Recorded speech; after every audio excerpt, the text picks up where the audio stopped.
welcome to the family. Welcome to Cougars now. Thank you. Enjoy your day. It'll be a long day today, Yeah. but make sure you get a 10-minute speech when you get in general. So congratulations, Thank well you. deserved. Thank you. Congratulations. Appreciate it. Thank you.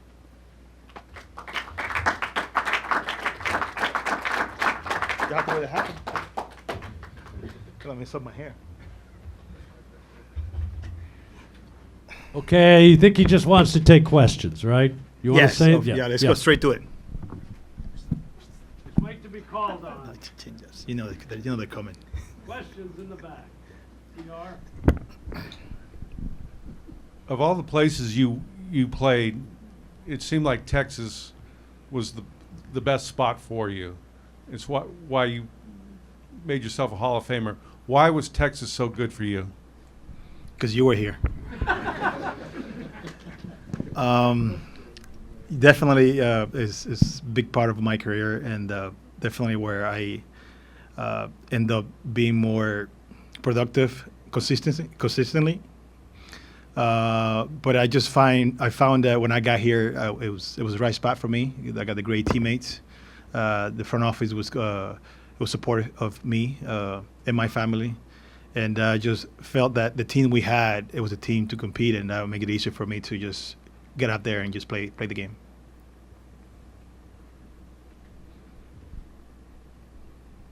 Emily?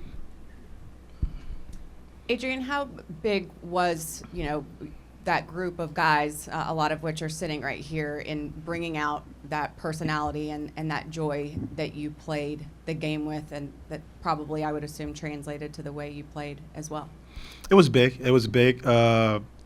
First of all, I got here with a great team that I went towards here the year before. Having the leaders that they had here, Michael, Ian, Elvis, the bunch of guys. I can go down the list.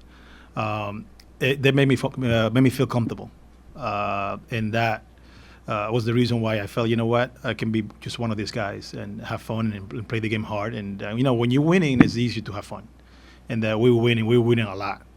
So for me, it was just come out here, enjoy what I was doing, and just play the game.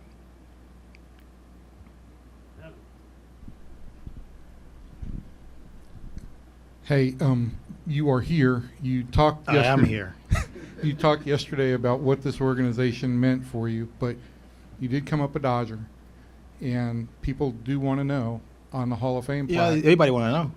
I want to know too. Do you? Yeah. Do you know yet? I don't know. You haven't made a decision. I can't say anything. The Hall of Fame is supposed to announce that. You want me to tell you? Yes. I can't. Do you have any? Do you have any thoughts on how important you want the Rangers to be in your part of the Hall of Fame? Say that again? Do you have any thoughts on how important you want the Rangers to be portrayed as your induction in the Hall of Fame? I assume. I think this is an important decision, and the Rangers have been super great to me. So that's all I can say right now. Other questions? Steph?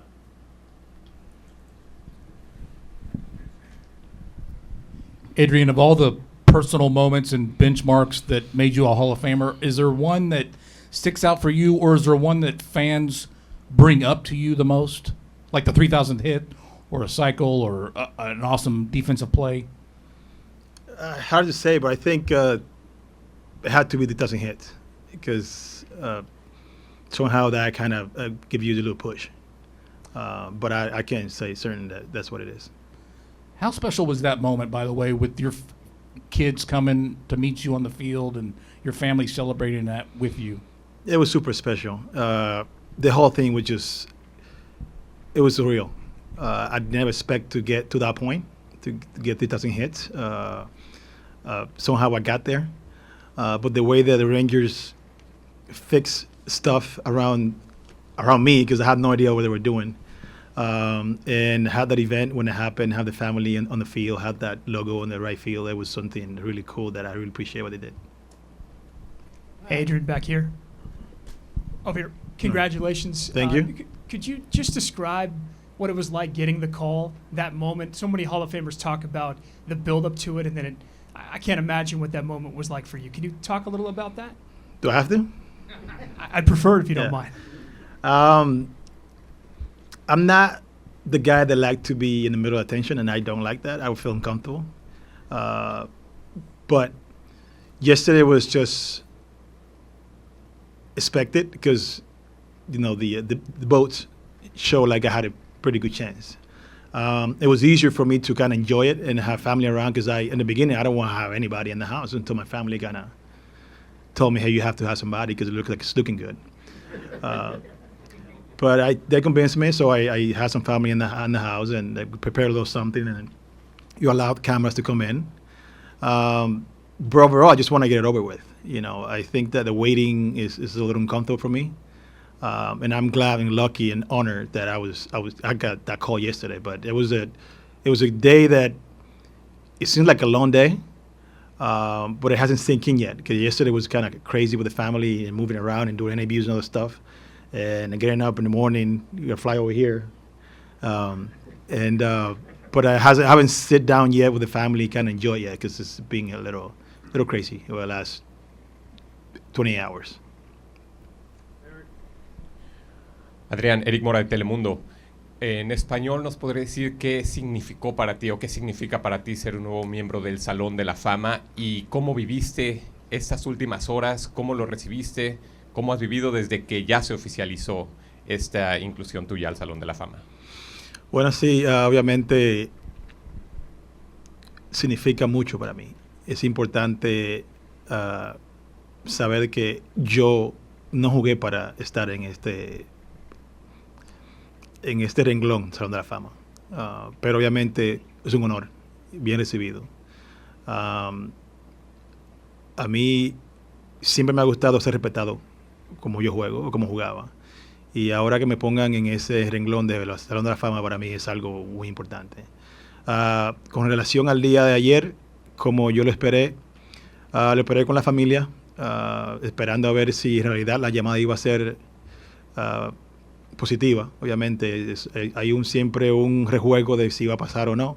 Hasta que la llamada te llamen, pues es lo real. Y de verdad que fue un día que la familia estaba esperando con mucha ansiedad, pero gracias a Dios pasó, y ahora mismo no te puedo decir exactamente cómo me siento porque ha sido todo muy rápido, pero estamos contentos de que haya pasado ya. Hey, Adrian, when you've been to I talked to you yesterday, right? you talked to Evan too. Okay. Hey, when you go to Cooperstown, when you've been in the past and you've gone through the museum, is there any player that you've been like, wow, I really admire this guy, or I might be alongside him one day? That's maybe blowing your mind. I can go down the list. I mean, I was talking to my teammates out there, like just the fact that my name is going to be called next to Willie Mays, Ken Griffin, Poch Rodriguez, Pedro Martinez. It blows my mind that I'm going to be in the podium soon next to those guys. It's nothing higher than that. I'm honored, I'm humble, because I don't see myself like those guys. I don't really belong, But I'm gladly that people recognize what I did and they thought that I was worthy of it. But it still has a sink in. It blows my mind. Adrián, por acá atrás, Pedro Silva, Univisión Dallas. Bueno, primero felicidades obviamente por esta hazaña. Gracias. Y preguntarte, ¿qué significó para ti en tu carrera esta franquicia, los Texas Rangers, y el poder verlos ganar una serie mundial recientemente? Los Rangers para mí significaron algo muy importante en mi carrera. Fue la organización que realmente me cementó como ser más reconocido y tener el chance de lograr lo que todo jugador quiere lograr, que es tener chance de jugar en la Serie Mundial. Obviamente lo pudimos hacer, sabemos qué pasó, pero claro, obviamente siempre agradecido de la manera que se han portado conmigo, con mi familia, cuando jugaba y después que jugaba. O sea que para mí tienen un lugar muy especial. Y con relación a... ¿Cuál fue tu segunda pregunta? La Serie Mundial, obviamente yo estuve también aquí apoyándolo, y gracias también a ellos que me invitaron a ser parte, junto con Ian y con Michael, estar ahí para ver el gran logro que hicieron, porque para mí fue, aparte de que estuve contento que lo hicieron, pues también fue como un despojo, porque me sentía un poquito culpable de que nosotros, el grupo que teníamos en aquel año 2011, que era el equipo para ganar, y de traerle un campeonato aquí a Texas, y no pudimos lograrlo. Así que el grupo el año pasado lo logró, y para nosotros fue una hazaña que no pudimos lograrlo, pero como nosotros no jugando, pero como fanáticos, claro que me disfruté. Adrián, nos mantenemos en español. Carlos Ravelo de Telemundo 39. Está de fiesta la República Dominicana, un orgullo latino. ¿Cuál es tu mensaje para esos peloteros que anhelan llegar a Cooperstown? ¿Cuál consideras tú que fue la clave y lo que te llevó hasta ahí? Gracias. Yo creo que trabajo y perseverancia. Saber que tú no juegas solamente para números, tú juegas para tu equipo y juegas para tú dar lo mejor de ti. Mi carrera fue un poquito diferente que otros. Obviamente yo empecé un poquito más lento y pude enfocarme más o encontrar lo que era mi parte de juego, aprender más quién era Adrian Beltre jugando defensivamente y también ofensivamente. Pero yo estaba completamente seguro de que tenía las herramientas para ser mejor jugador. Y lo encontré y me enfoqué y pude enfocarme en qué tengo que trabajar yo para ser mejor yo. Y eso me ayudó a ser más consistente y a tener más experiencia. Y obviamente también tener buenos compañeros y buen equipo también tuvo mucho que ver con eso. Other questions?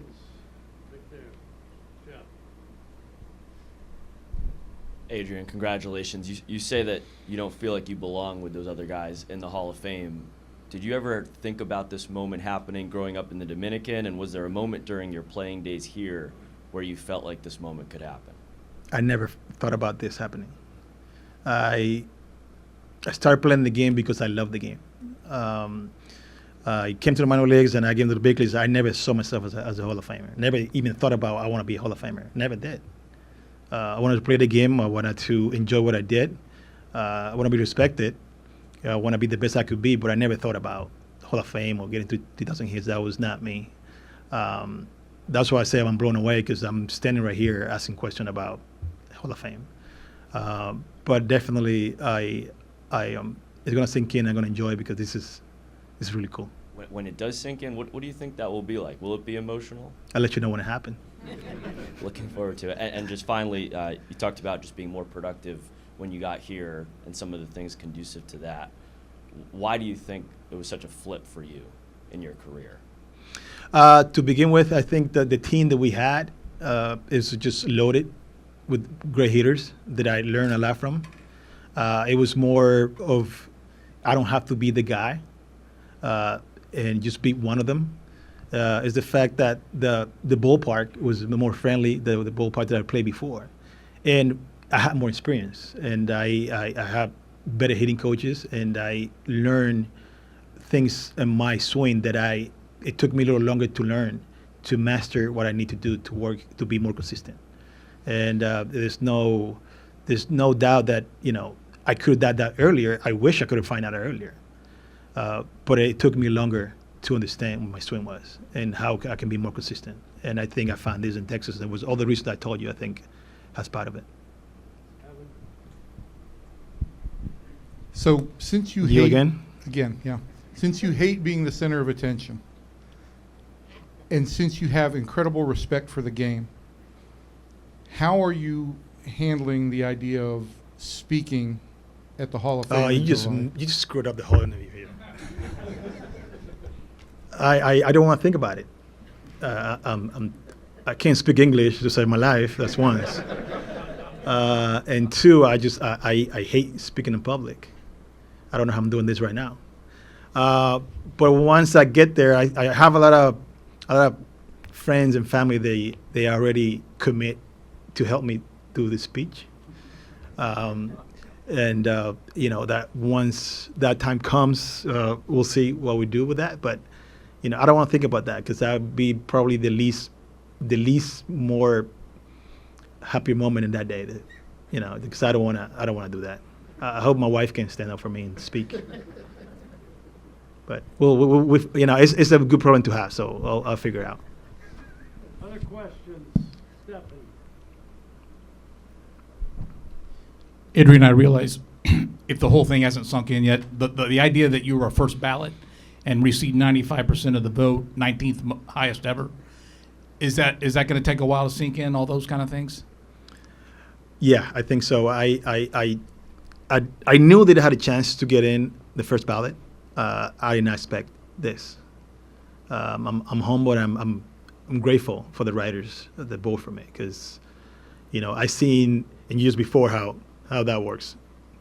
And I don't think I was even going to be near that. But it kind of helped my family, helped me be more relaxed that day because, once you get up there, it's easier to get in. I didn't want it to be, I don't think anybody wants to be 175, 80 the last day without, probably half of the vote without knowing what's going on. So, but I'm gladly, I'm happy that went that way, but I never expected that.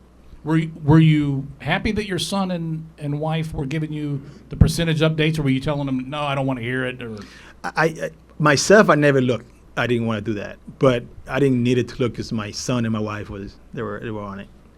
So, and the reason why my wife was doing on it more because she was pushing me to have family in the house, and I didn't want that. And my son he's a baseball nut, so he's always looking into stuff. But yeah, but even though I don't want updates, my wife created like a family chat for that. And they're, we're 75 today, we're 80, so, all right. About to block her from my cell phone, but she's lucky I love her so much. Besides being a great player and besides being a guy who speaks very well English and thank you for lying to my face, but it's okay. And who will do very well on the podium next summer. When you were on the field, you had a lot of fun. I mean, with Felix, the whole on deck thing, with that nutty shortstop sitting next to you. What was it about you that allowed you to express so much joy on the field while being a very competitive player? Well, to start, I love the game. I love baseball, and that's all I wanted to do since I was a little kid. And I lost a little bit of that along the way, thinking that this is a business. And once I started to try to play the game for the fans, in the sense of asking, because you got this contract, you have to perform this way, and it was too much for me. Once I figured out that just play the game that you were playing when you were a little kid, that you enjoy and you were good at it. That's when I find out that what, if I just play the game and have fun and enjoy it, it'd be easier for you just to do your job, right?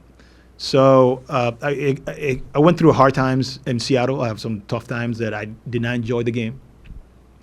And after that, I said, what's the worst that can happen? I can have a worse freaking year than this. So I said, I just enjoy it, and some of my teammates helped me doing that. When I got here, it was easier to do that too. We have great guys, great teammates, and I just started enjoying myself. And I always wanted to enjoy myself, but not to respect anybody. So it was hard to find that gray area which you just enjoy yourself without, pissing everybody off. So I hope I did it okay, but I was just trying to be myself. But it's easy to have fun when you're winning, and when we were here, we were winning a lot, so that helped a lot too. So you're not going in alone. Can you talk about Joe Mauer and Todd Helton, what your thoughts are on them, and even Jim Leland? Great guys. Todd Helton, I was coming up with the Dodgers in '98. He was already in the big league, Todd, and what a hitter. Consistent hitter every year. I believe that he should have been in a couple of years ago. Super nice guy. Always talk to you when I used to go to first. Now I didn't get to first a lot, but when I used to get to first, he would talk to me. He always, if you have a question for him, he would always answer. He was always nice to me, and I find that shocking because back then when you came to the big league, in my long time ago, veteran guys, they are good. They don't really talk to young guys or rookies. It was not like that. So when guys like that, like Top Helton, and Derek Jeter, those guys like talked to me when I was young. Like, oh man, these guys are. And after that, I got immense respect for that guy, and he was always good to me. He was super nice guy. And Joe Mauer, I talked to him a lot. We went to a couple Nike trips together. I got to know him really well. And what a nice guy and what a great hitter. They're both deserving to be there, and I'm happy. I can't wait to join the podium with them. Time for two more. Anything else? Adrian, more than 95% of the vote, which means that a very, very small handful of writers have proven that they know absolutely nothing about baseball. So they told me you were the one that didn't vote for me. Were you? John, that's the guy? And actually, what is your message to those people, those very, very few people who left you off their ballots? There's no message for those people, man. I'm glad that I'm here. I'm surprised that I was a 95. I did not expect everybody to vote for me. I wasn't even close to my mind. I was telling my wife yesterday, like, they were showing that we had, I'm gonna be chatting all day because we had to. So at one point, I was walking by the kitchen and TV was on and they were looking at something and I look up and I saw like 99. I'm like, how the hell am I 99? Like, is that a typo? Because I just don't see myself that high. When you get Ken Griffin Jr. didn't get to 100%. You got Jeter didn't get 100%. You go down the line, the players, they should be voted 100%. Where am I in the 90s? But gladly, I'm grateful. It made it easier for me and my family to expect something was going to happen. But I do not expect everybody to vote for me. So I have nothing negative about those guys. They have their job. They have to believe you can do whatever. It's a free speech, right? You can do whatever you want. So, I know that some people are not happy about that, but I can care less. One more question. We saw Albert's message to you last night after the announcement on MLB Network. Was there anybody in particular that you heard from in the last 24 hours? Oh gosh, Emily, I have literally 1,500 text messages on my phone. So that's why you haven't returned my text? Yes. Okay. The one you sent me last year, they haven't replied. Yeah. It's been plenty of people that haven't get to it. I tried to catch up yesterday. It was impossible. I'm gonna sit down once I got some time and do that. But it's plenty of people I haven't seen, But I got calls from Pujols, Pedro Martinez and John Daniels, and down the list I got Jim Leyland, Jim Thome, Barry Larkins, you name it. It's been Larry Walker, so it's been Joe Torre. Yeah, I'm getting back to the text from yesterday. It's been great, and I'm humbled to just get a text from those guys, But I'm pretty sure they have some of the people there, but I haven't get to it.